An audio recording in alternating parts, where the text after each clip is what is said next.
thank you so much to Isabel and Tamsin for your beautiful readings as well.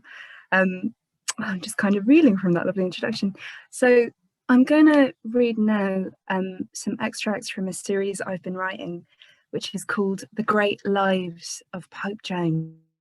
If anyone's heard of Pope Joan, you might have read a play called Top Girls, where Pope Joan features. But Pope Joan is basically a very interesting figure who in the 9th century was appointed Pope, was extremely successful until he gave birth on a parade, to which the denizens of Rome were extremely angry.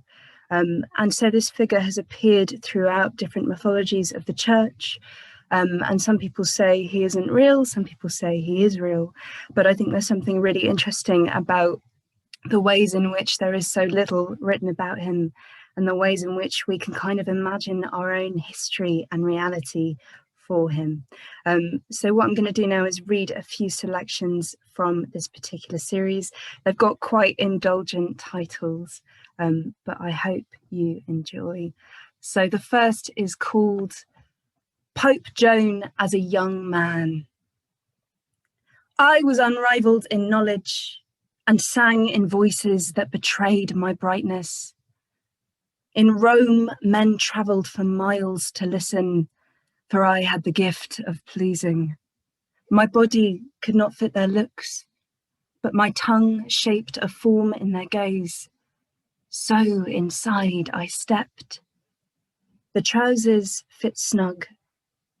I learnt to walk, talk, bind until I became what I am. I rose through manhood's smoke. Many looked and liked what they saw. The Holy Fathers chose me above all men. I held the church like a brother. I cannot look back to what I was when it began. What remains? I ruled. I was loved until I was not. We preserve to fabricate. Pope Joan at the first Mass. The Pope was young. He smelt of wax and Jesus. His nostrils gestured to a greater haven, mouthpieces to divinity. The flock mount their hands in prayer. Throats clog in devotion, the voices fatten like sows. They beg for a lock of hair, a tear singing a bit of Pope for your worship. Forge a miracle to snap eye strings, sockets for God to breathe his love in. In the church, cover your head before him, cloth over bones. Pope Joan would be a tall pillar salting, smooth-chinned to vex the angels. The devout purchased stray prayers, nail clippings, and holiest of all, water from his morning bath. This they gulped, dreaming of the body cleansed, now inside of them. These relics hold no miracle. They idol worship. Pope Joan, musing on the toilet, ascends to angelhood in his mind's eye. He salted his stone kneecaps and bathed a secret in the simmer of his head and brocaded shoulders. A great seat of wings sat astride his back, a jolt of birding. Being here, at the world's pinnacle, he felt above all the glory of flight, visioned himself swooping over pitches, made rectangles, smudges in crosses, chapels, fountain tops, sputtering into a field blue in forget-me-nots, where men suckle lollipops, croesusing across the horizon.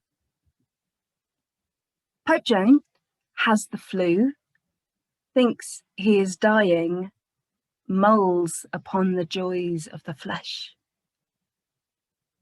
He was dying well, as the soul of a saint, soul of a martyr might do, whistling into heaven via sailboat and psalms, leaving only a dream of desire, of all those he had not touched.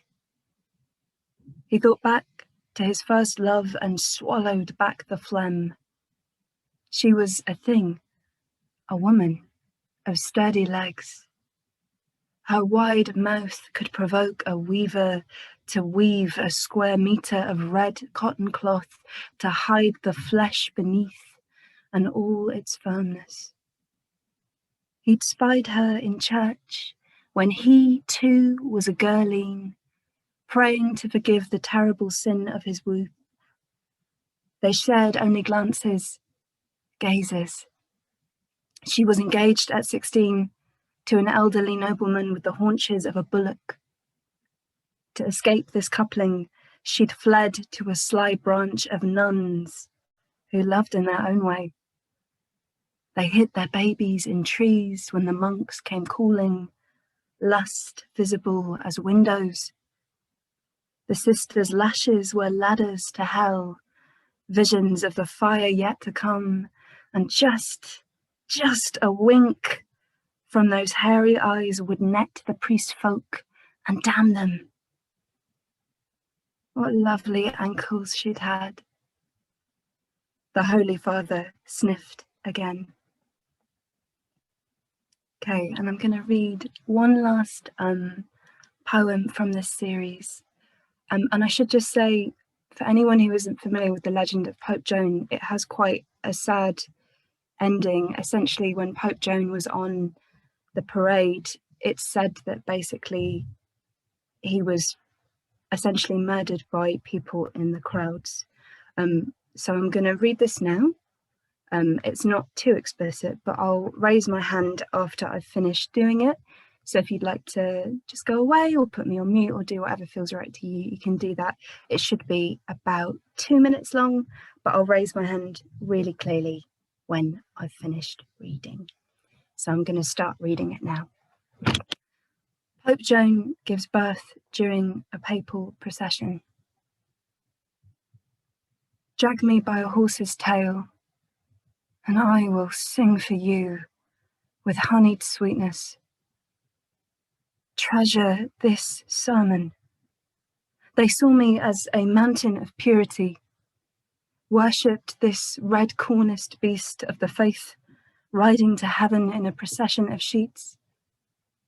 Climbing the hill, the crowds of believers, boots tramping to glimpse behind me. I fall off my horse, yowling. The crowds fear. Many rush to my aid. They know one form of death. How could they anticipate the birth?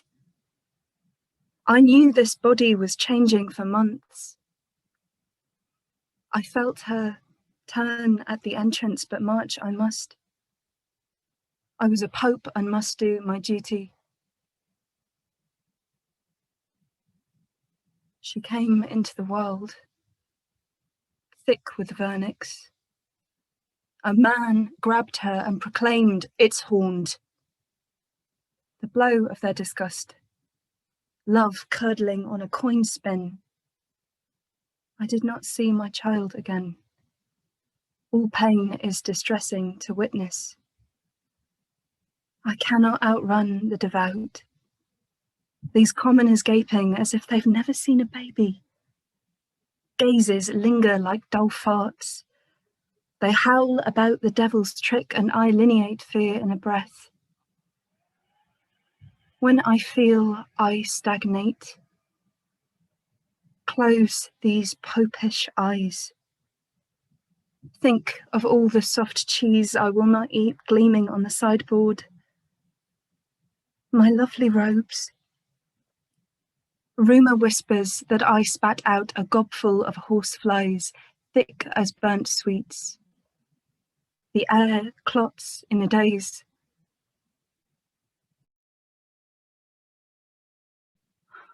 Would I wish now to look back upon my world? The arms of the beloved I lost part my body like a lover. A patchwork pope of scraps. All that is left is the shell I once kept to keep me warm.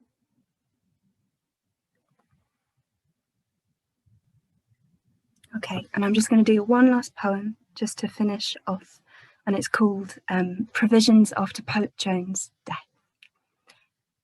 After the installation of the dung chair, the selection process for the new popes was deemed fit for action.